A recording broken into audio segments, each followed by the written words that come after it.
C'est bien passé, avec une grande ferveur, beaucoup de personnes autour de Jordan, vous l'avez remarqué, qu'il était même difficile d'évoluer pour aller de stand en stand. Donc, vous avez vu qu'il y a une forte popularité autour du président.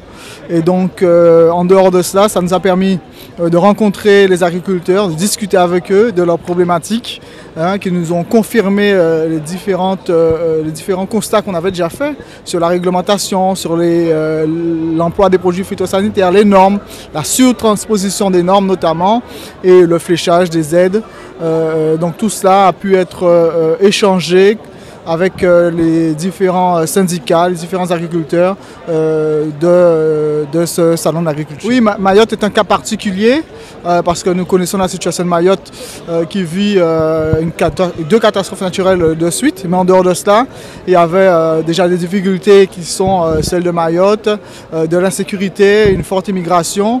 Et donc, ils nous ont exposé leur situation, une situation sécuritaire grave, où ils se font dépouiller, voler. Il y a un manque de sécurité sur le territoire et donc on peut mettre tous les moyens qu'on veut pour reconstruire Mayotte, mais s'il n'y a pas de sécurité, je crois qu'on va tout droit à l'échec. Le pouvoir d'achat qui est difficile, mais partout en Outre-mer d'ailleurs, et nous apportons des solutions qui sont claires. La réforme de l'octroi de mer qui n'est pas forcément compris par les élus locaux, on fera cette pédagogie d'expliquer que c'est une réforme et pas une suppression pour aider à maintenir cet outil de protection de la production locale qui va aider notamment à structurer l'autonomie alimentaire des différentes filières. C'est notre volonté. Et aussi sur les taxes, réduire certaines taxes sur les produits de première nécessité, la TVA notamment, pouvoir investir pour qu'il y ait un vrai développement économique, parce que je pense que c'est par le développement économique qu'on va y arriver. Nous sommes les seuls à parler des difficultés de nos compatriotes ultramarins, les seuls à l'amener à l'Assemblée nationale et au Parlement européen depuis un certain nombre d'années. Et donc nos compatriotes ultramarins sont loin d'être bêtes.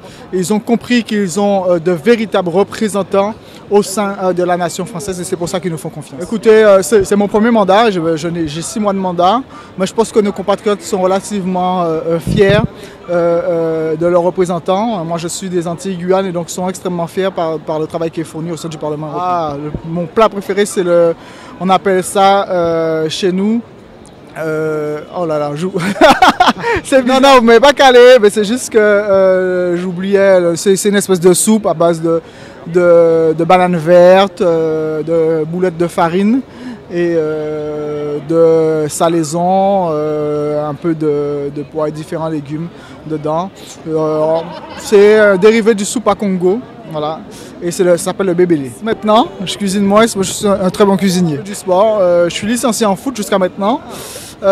Bon, Ufolep joue à l'avant, numéro 9, où je peux descendre un petit peu en milieu de terrain, et je fais aussi du VTT.